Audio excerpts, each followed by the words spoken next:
The complex leagues have finally started play. Who should you be watching for in Arizona, in Florida, and in the Dominican? Let's talk about it.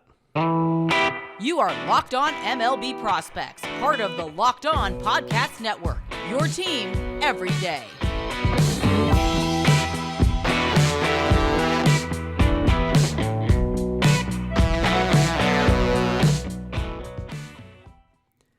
Yes, welcome on into Locked On MLB Prospects, your home for all things minor league baseball. I'm your host, Lindsey Crosby, baseball writer for Sports Illustrated. Thank you for making this your first listen every single day. And it's not a mailbag this Monday.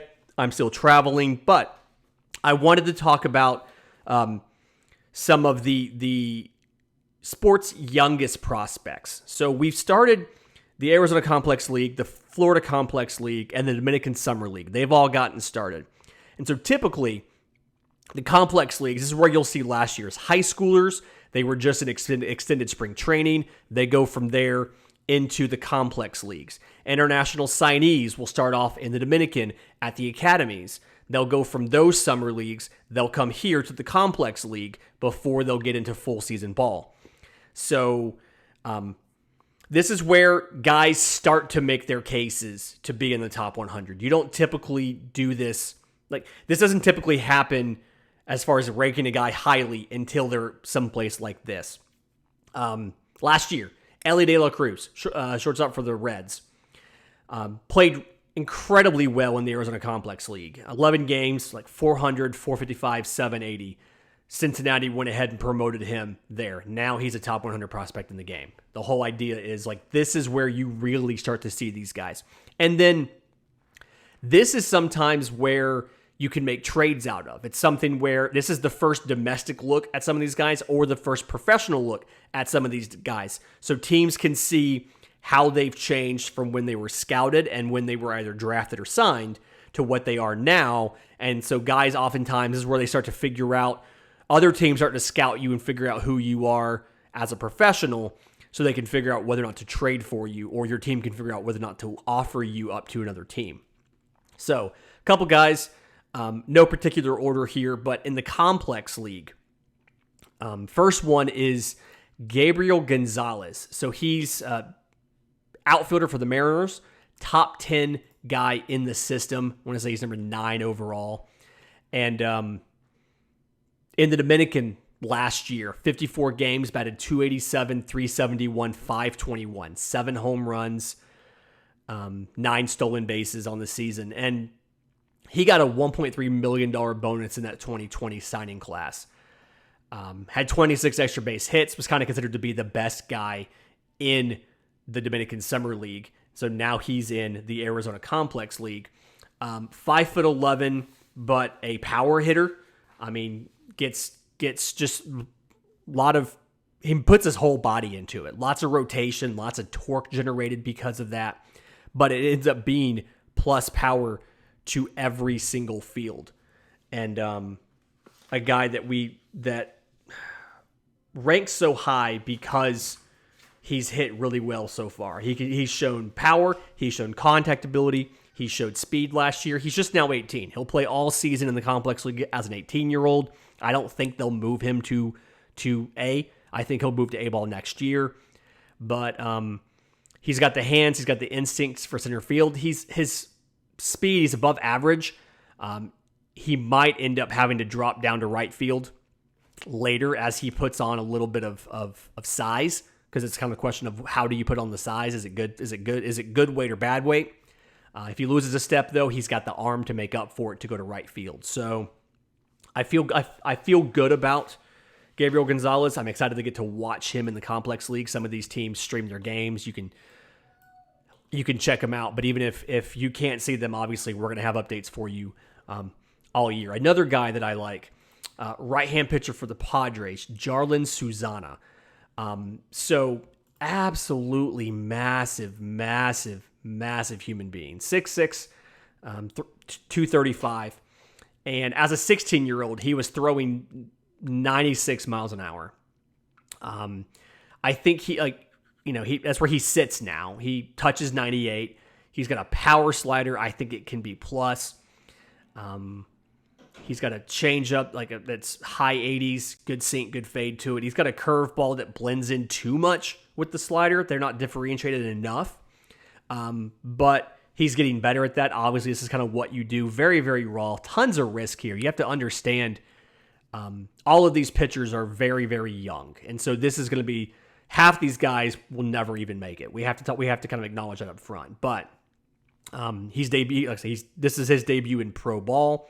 He's playing with a bunch of other 18 and 19-year-olds. I like the size, I like the velocity, and I like the ability to take the curveball and to shape it into something that's good and distinct from the slider. So want him to do that and then improve the changeup a little bit. But if all of these pan out, you're looking at a potential of a number 2. I'm not afraid to say this because I know the odds are most of these will not pan out. That's just the reality of a 17, 18-year-old pitching prospect. Most of them do not make it. So I'm not afraid to say that and say if he works out, because he probably won't. That's nothing against him. That's just a fact of life of being young and a baseball player. That's how it works. A guy who is already high on the list, which is odd. It doesn't always happen. Christian Hernandez, so shortstop for the Cubs. He's the number 3 prospect in this system. They considered him to be the best player in the 2020 international class. Signed for $3 million. And he's the numbers I have on him: 6'2", 165. I'm willing to bet that hasn't been updated since he was signed. He's probably a little bit bigger than that now, but very good bat speed, very good hitter, good power for his age. But the big thing is he can get quality contact on balls in all parts of the plate. So I feel confident that he can hit for power all 3 directions. And we just need to see it in games. We need to see that power manifest in games. I think it's going to be plus. It could be higher depending on how he puts on weight. 6'2", 165. He's got plenty of room there. He could grow into a 30 homer guy. I think there was a question when he signed about because he was already 6'2", would he eventually outgrow third base? And instead, what he's done, he's gotten a little bit better speed-wise. He's gotten a little better defensively. I think he can at least stay there for a while. If he did have to move off, late 20s, early 30s, he could move to third. He's got the arm to do that. He's a plus runner as of right now. Good hands, good instincts, good range, can play short. He is, like I said, he is 17, so he has plenty of growing to do. That's why he's in the complex league. And then even then, if he went to single season ball or full season ball next year, he would still be young for that group as well. But I think he's pretty warranted as far as where he is in that level. Carlos Jorge, shortstop for the Reds. Crazy year, absolutely exploded last year. So he's a short king, 5'9", 165. We love our short kings here, no discrimination. In the top 30 for Cincinnati, but graded a little bit lower because I think there's just the questions about his frame. Last year in the Dominican, top 10 in batting average, 346. Top 10 in on-base percentage, 436. Top 10 in slugging, 579, which tells you he's top 10 in OPS. Top 10 in stolen bases, 27. Top 10 in total bases, he had 92. And he led the entire league with 10 triples. So, plus runner, incredible speed, really a threat when he gets into a ball to take extra bases, really a threat to steal, really a bet to move, first to third on a base hit, stuff like that. Swing is very short, very simple, very easy, but he gets good contact off of it. Defensively, I think he's going to stay in the middle infield. He's got above average range. He's got an average to above average arm and really good athleticism to get a good jump. The comps, one of the scouting reports I read said he's short but not small. He's muscular for his size. And so the comp is kind of like an Ozzie Albies type. I don't do comps, but kind of just to give you an idea of what they're thinking about for his frame and the way that he plays, looking at an Ozzie Albies type. Really excited to get to watch him in season. And in just a minute, I want to move from Arizona to Florida and get you in the Florida Complex League. But first, today's episode is brought to you by our friends at BetOnline. BetOnline is your number one source for all your betting stats and your sports info. You can get the latest sports development news, including basketball championships, hockey championships, Major League Baseball, College World Series coming up, all the latest fighting news, MMA, UFC, boxing, all of that stuff. Speaking of College World Series, we'll actually have our preview out later this week, previewing the 8 teams going to Omaha and who might have a chance to win it all. And then I'll do a coda on the end of that about the draftable prospects you should be watching for there. But BetOnline is your continued source for all your sports wagering information, live betting, esports, playoffs, and more. So head to the website today or use your mobile device to learn more about the trends in action, because BetOnline is where the game starts. Okay, so Florida Complex League, a couple guys we got to talk about. The one that I want to talk about the most is Bubba Chandler. So he came up in the Pirates podcast last week. Really, third rounder in 2021. Played football and played football and baseball in high school. Had a commitment to go to college to play. Ended up staying, getting drafted. He was going to go play football at Clemson, be a quarterback, I think. Debuted last year, got like 11 games in, played shortstop, DH'd a bit, but best athlete in the Pirate system by far. He can throw a football 50 yards. He can dunk a basketball. He could probably, he could do whatever you wanted. So switch hitter, really good raw power. He's being developed first as a pitcher, but they're letting him also hit and kind of pursue both. I'm going to have to figure out, is he going to naturally sort himself into one or the other camps, or are they going to force him to do it? So hitting, switch hitter, has good raw power, has the range and the arm strength, being a pitcher, tons of arm strength, to play short. Offensively, he does struggle a bit with swing and miss. He can get fooled by some breaking stuff. Now, flip side of this, he's never focused on baseball full time. He always played baseball and football. Multi-sport athlete. Played basketball too a little bit, but wasn't being recruited for that. On the mound, really strong arm, can already throw mid-90s, has a really kind of high arm slot. Needs to work on the secondaries. They're very raw. So is mechanics. They look like they could be better. The breaking ball, above average spin. I think it can be a really good pitch. The changeup it's a work in progress, but again, he's never focused on baseball full time. I want to see what he does in the Complex League this year. There's not a lot of places to comp him to, and I don't really know what his future is, whether it's going to be defense or offense, or how that's going to work, but I'm excited to get to see it. We just have to figure out what it's going to be. It could be a lot of things. Could be a powerful defensive shortstop with good pop. Could be a power pitcher. We just don't know. But really intriguing prospect. One I'm really excited to watch. I think he's like the 12th or 13th prospect in this system. So very interesting. The Red Sox have an outfielder, Miguel Bleis. So he was signed, I think it was last year, 2 years ago. Signed January 2021. There you go. Just kind of based on his size. He's 6'2", 180 when he signed. Played pretty well in the Dominican last year as a 17-year-old, 252, 331, 420, 4 home runs, 7 steals. And just something where he looks unconventional at the plate, has a really big leg kick. But he's talented enough, he's athletic enough where it works for him.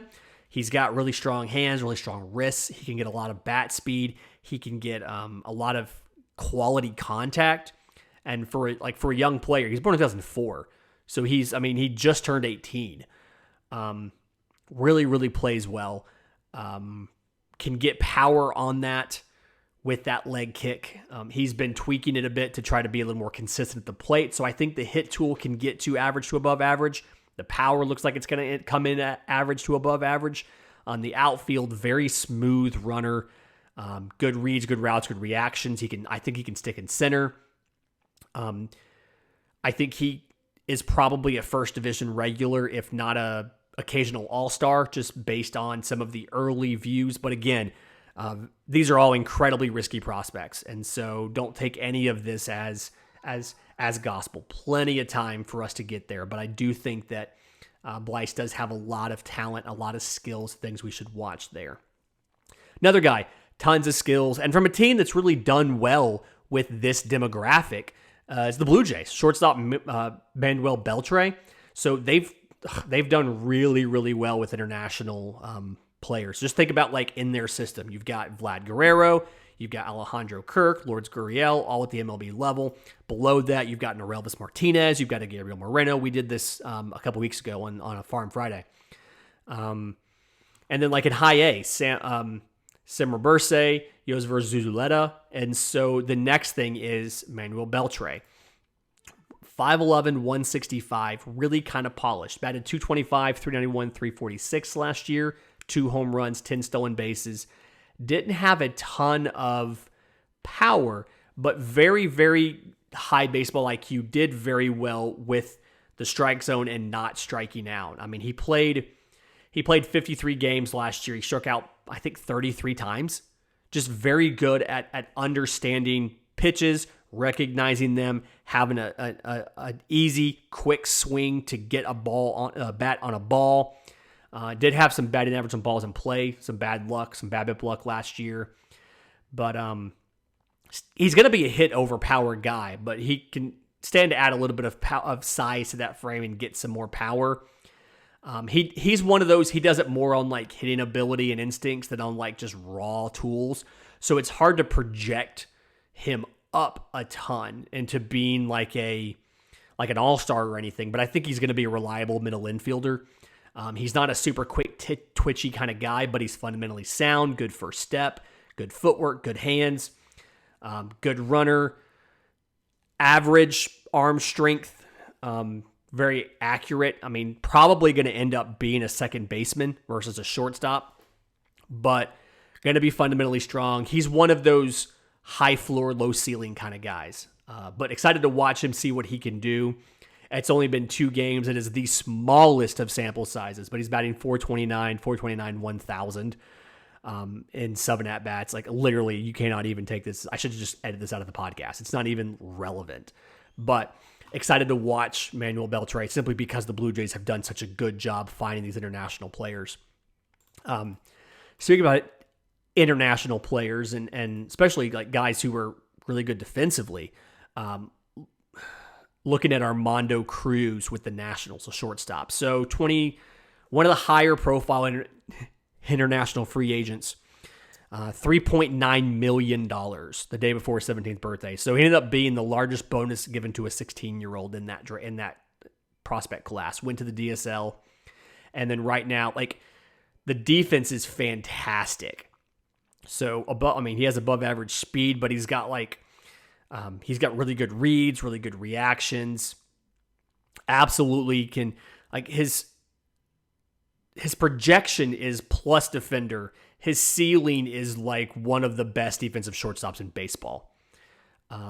So he's going to make it through the system just based on that alone. Offensively, work in progress, but he's got some pretty decent bat to ball skills. 5'11", 165, can add some size, but still not going to really be a power guy. He's really going to be a contact over hit guy. He's going to be a defense over offense guy, but he's absolutely going to be one of those guys you see him on highlight reels making great plays. Everything I've seen so far looks fantastic from Armando Cruz, and I can't wait to see him in a full thing. And then a guy that does have that kind of twitchy athletic stuff is shortstop Yiddy Cape from the Marlins. Really intrigued kind of to see what he can do. Had a good strike zone awareness, decent power in the DSL, coming stateside this year. Really twitchy athlete, but needs to add some weight, needs to add some size. But I think a guy that can do really well. And in just a minute, I want to get to the guys who are still in the Dominican, where we have even less information and folks are less aware of them, but we can kind of talk about what's going to happen with them. But first, today's episode is brought to you by our friends at LinkedIn. As the sun comes out and small businesses are back in business, LinkedIn Jobs makes it easy to grow your team. LinkedIn Jobs helps you find the people you want to interview faster and for free. You can create a free job post in minutes on LinkedIn Jobs to reach your network and beyond to the world's largest professional network of over 810 million people. Then simple tools like screening questions make it easy to focus on candidates with the right skills and experience so you can quickly prioritize who you'd like to interview and hire. And that's why small businesses rate LinkedIn Jobs #1 in delivering quality hires versus leading competitors. Post your job for free at linkedin.com/lockedonmlb. That's linkedin.com/lockedonmlb to post your job for free. Terms and conditions do apply. Okay, so if you're talking Dominican Summer League, you have to talk Christian Vaquero. He was almost $5 million bonus, largest in the entire class from the Nationals. He's not even stateside yet, and there's already discussion about he's like a top 5 prospect in their system. So very explosive, plus speed, plus arm, is going to be a plus defender. Very good, just very good reactions, very good routes. Looks fantastic at the plate. Will absolutely punish a fastball, can hunt fastballs, can hit them really well. We're waiting on the strength to kind of come in. He started off as just a lefty, became a switch hitter, and so he's going to continue doing that. Going to be exciting to watch him in the games that are live streamed this year from the Dominican. Just has a lot of tools, kind of overflowing with tools, and very much a top prospect there. Jason Shorio is already in the top 30 for the Cleveland Indians. He's number 27. He's an outfielder they signed out of Venezuela. His brother, Jackson Shorio, signed with Milwaukee in 21. So kind of the same bloodlines here. He signed in January of this year. But plus speed, good instincts and actions in center field. I think that he's 6'1", 160, really kind of slender. I think as he develops and adds weight, he might be able to keep his speed. But already has the range to play center. So absolutely can do that. Offensively, recognizes pitches really well, gets good contact, has a good feel for the barrel and where it is from as both a lefty and a righty. I think he's always going to be a hit over power guy, but there are some folks who think that he's going to add enough strength to end up being a power and speed threat. But still, one of the more exciting outfield prospects for the Guardians. I think deservedly is in the top 30 already and is going to get started pretty soon. We're going to see what he does. I think it's really interesting to kind of see what comes out of the Dominican this year. Talking about coming out of the Dominican as well, Anthony Gutierrez, outfielder for the Rangers. So, again, signed in the most recent period. Most of these guys did. Really powerful outfielder, kind of long and lanky, 6'3", 185, long arms, so long levers and all of that kind of stuff. But he's got broad shoulders. He can kind of fill out, add some weight. Already kind of shows some plus raw power, and you can project a little bit more onto there.